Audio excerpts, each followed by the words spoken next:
A little slide deck here, understanding scopes. Look at this, it's all pretty. I'll zoom in as we need to. So this is a nice image. It's Shanghai at night, shot with this at 4K. And it's relatively properly balanced. But I want to really talk about what's on the scope. What are these 4 scopes? And I want to show you in Premiere how you do this. So first of all, remember, for those who came in late, we switched from the editing profile to the color profile, which brings our Lumetri color panel over here. And it may look like this when you switch, but there is a panel here called Lumetri Scopes. Okay? And the first time you open these, they may not look like this. I have 4 scopes open. If you right-click on this or control-click on this, you can actually, you may only have a single scope, one of these individual scopes. Okay? Let's go here. It's probably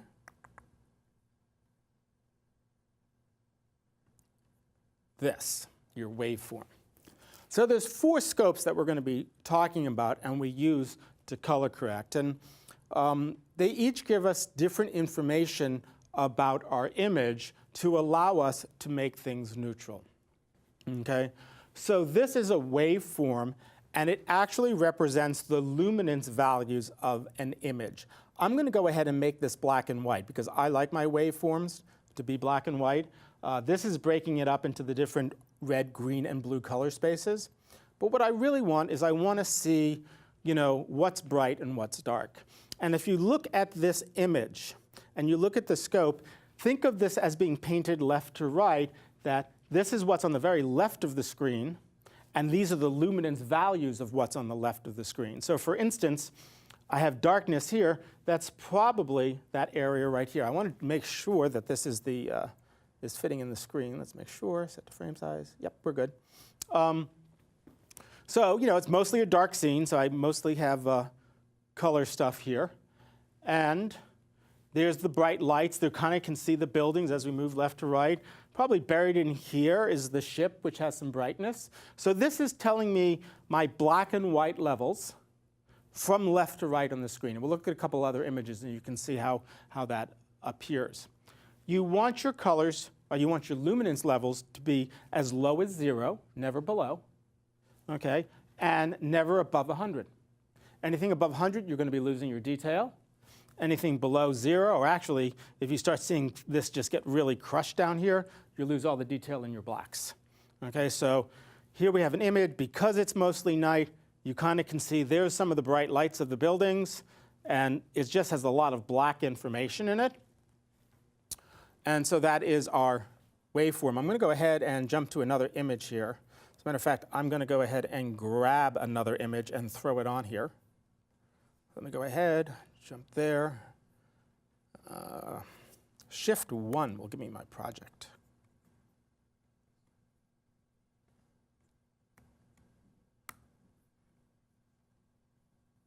Yeah, that is my project. Okay, let's pick a nice couple balanced images here.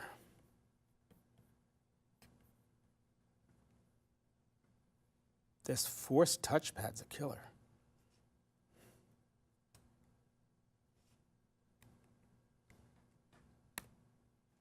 Okay, let's take a look at some of these other images. There we go. I hit the backslash key. Now, remind me to hit undo because I just completely overwrote my entire line of things that I'll be working with. You like that? In my haste and speed. Okay, select all of these, make sure they fit. These are some tricks we learned in the other classes. So, this is a relatively properly balanced image. Okay, we have some areas that it could be a little bit darker. If I bring down my black levels, it might seem to be a little richer. My whites, the sky is pretty good. I can see that most of the information is kind of balanced through. This is the contrast. So I can see, and you can see from the image, it's pretty close out of the gate. It's not dealing with color information at all. If we go over to one of these other images, this is pretty blown out. Okay, there's no blacks here at all. You can see that we have a little bit of a brighter area here. It's right there. Okay. I don't even get close to 0. So I would want to actually take this image and add some more blacks. I want to bring down my luminance levels in the blacks, and that's going to make that image pop a little bit more. It does get close to 100, so that's not bad. We can also see it's washed out, but we'll look at that in some other scopes. And again, this is another image. And if we look at this, do you see how narrow this is? This is a low contrast image. You can see from there it's a low contrast image, but also your scope tells you that. In other words, the dynamic range between the darkest area and the lightest area is not that great. Okay, so with good contrast, you want to be up higher and down lower. Okay, so that's information. And we're only dealing with black and white, with the luminance level. This has nothing to do with the color, and that's the waveform scope. Now let's take a look at these images in another scope. I'm going to look at it in the vector scope. And let me turn off the waveform so it's, this is nice and big. Let's see if we can even make that a little bit bigger. So what the the vector scope does is it tells you how saturated an image is. And you see these little targets here? You generally don't want your image to exceed that because then you're getting to a super saturated area and it will start looking unnatural. You might start seeing banding. But this doesn't have a lot of color. But you will notice that it's pointing in this direction here. And if I look here, that's B for blue, that's C for cyan. It's telling me that not only is it not a lot of colors, but the propensity of color is towards the blue cast. Okay? So it's telling me that there's a lot of blue there. So if I wanted to balance this, I may want to add a lot more yellow and red and green to the image, so this blob should normally be in the center. Now, there may be instances where you do have a spike. If somebody's wearing a bright red dress, you may have a blob in the center and a spike towards red. Okay, but this tells you saturation and color cast. So if we look at some of the other images here, okay, this again, it's an image that's probably well balanced, but not a lot of color. And if we go to our last image here, a lot more color information. You'll notice the water is kind of a blue-green. So I have blobs here over in the blue-green area, and my saturation is pretty good. So I can see a lot of information there. And when we're correcting some images, you'll actually see in the waveform as I add or remove contrast, add or remove saturation, changed color cast, we'll be using these scopes to get exactly neutral color to start with and then start giving things a look. Let's take a look at a couple of other scopes. So that was the vector scope. And this is also very useful. I want to point this out. There's a line here at about minus 30 degrees. And remember we had the question of, well, 70% skin tone, does it affect, some people are darker, some people are lighter? That line right here is where you want skin tone or skin color to be for a person to be technically accurate. Let me get deeper into my rabbit hole of things that I have erased, because I erased my entire sequence. But that's OK. I like flying by the seat of my pants. Let me see if I can get a neutral color person here. There we go. That's fairly neutral. Throw this into our timeline. Insert after.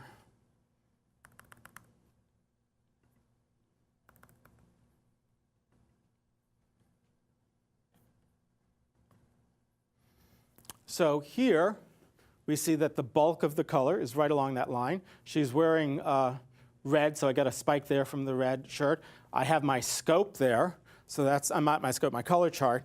So that's also throwing my color off. But if I wanted to, I'm going to just go ahead and do a couple things here. I'm going to throw, and this is a great little trick, and we'll be expanding upon this.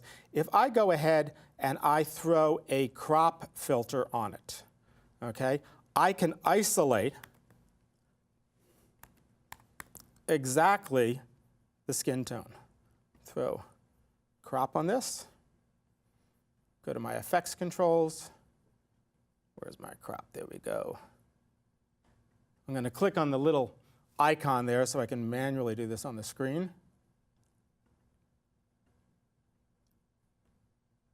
Crop right down just to our skin tone.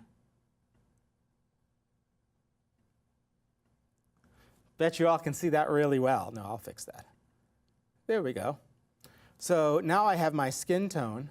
And if you notice, because we've isolated it on the scopes, that's pretty good. That's pretty natural skin tone. Okay? But what if the coloring was off? What if it was more blue? Okay, we can see that there's a problem there. Okay, so that's how we start using that vector scope to make sure that skin tone is the proper color.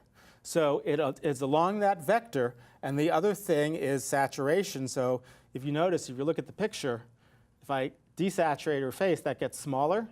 And if I add saturation, it starts to punch. And if I oversaturate, which it won't let me do too much, it starts looking awful, and I'm exceeding beyond here. So that's really a very key line. So that's what you use the vector scope. It lets you look at color casts, and it lets you also see where skin tone should be. And one of the biggest tricks that I want you to walk away with is that if you really want to correct for skin tone, put a crop filter on your shot and crop everything out other than the part of the person's face. Now, if I wanted to be real picky, I could go ahead and make sure I don't get the blue of the necklace and the red of the lipstick. Let me, by the way, go ahead and fix this saturation before it drives me crazy. And also in the crop filter, I apologize for what's going to happen now to our model, but there's a little button, a little zoom button in crop. And what's really nice about that is it will blow it up to full screen.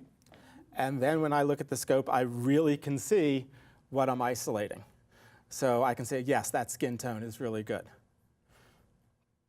So that's the second scope that we'll be working with. Let me go ahead and temporarily turn off that wonderful crop. Back to normal again. Now my sky's blown out. That was a big challenge. And you see here, I did use this color chart because then I can make sure it's balanced if I didn't have my camera set properly. Going back to our scope, so we've looked at two. We've looked at the waveform, which is our luminance, and we looked at our vector scope, which is our chroma. Another very useful scope is the RGB parade. Okay? And as you can see, I can have multiple scopes open at a time. I'm isolating these to individual ones.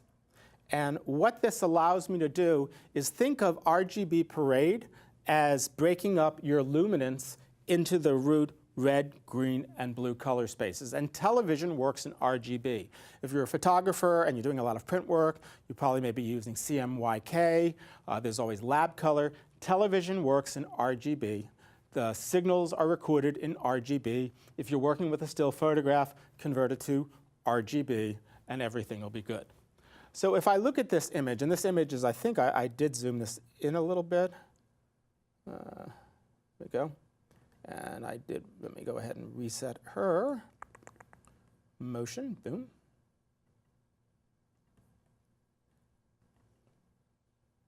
So this was 4K, and it's on a 2K. So if I go ahead and I look at this in my scopes, it is pretty neutral, but I have a little more red, and that's because she has red on in her outfit. But if I go to one of these other scenes that might be a little bit off, as a matter of fact, the scene I'm going to go to, let's see if I can go back to undo this enough ways. I'm going to cheat and see if the history will help me. Yes. For those who are not aware of the history, there is a history tab that you can get to, which allows you to go back to a certain point without having to hit undo, undo, undo, which, by the way, is Command or Control Z. And for those people in America, it would be the letter Z. We're going to take a look at some of these elements. I'm going to hit the backslash key so we see everything. So here I have a scene, a diving scene. And there is a little bit of a blue cast to this because we're underwater, and you can see that here in my RGB parade. Not a lot of red. What happens when you dive? If you're a scuba diver, if you're in the class or outside, you know as you go deeper, red light gets filtered out. That frequency of light, and everything looks bluer. Now, when you're underwater, your brain's pretty good at white balancing. If you take pictures, you look at all your pictures and they're like blue and flat and whatnot. That's because your brain's way better than a lot of cameras. So, you know, if I were to color balance this and I use, let's say, it's actually pretty good. because it actually was a lot worse than this. But if I went here and I said, okay, let's go boom, see, it's nasty. This is why I don't like automatic. Let's reset that. Just make that ugly in just more ways than anybody should believe. So actually, no, I'm glad I did this. Because what happened is I tried to do an automatic white balance.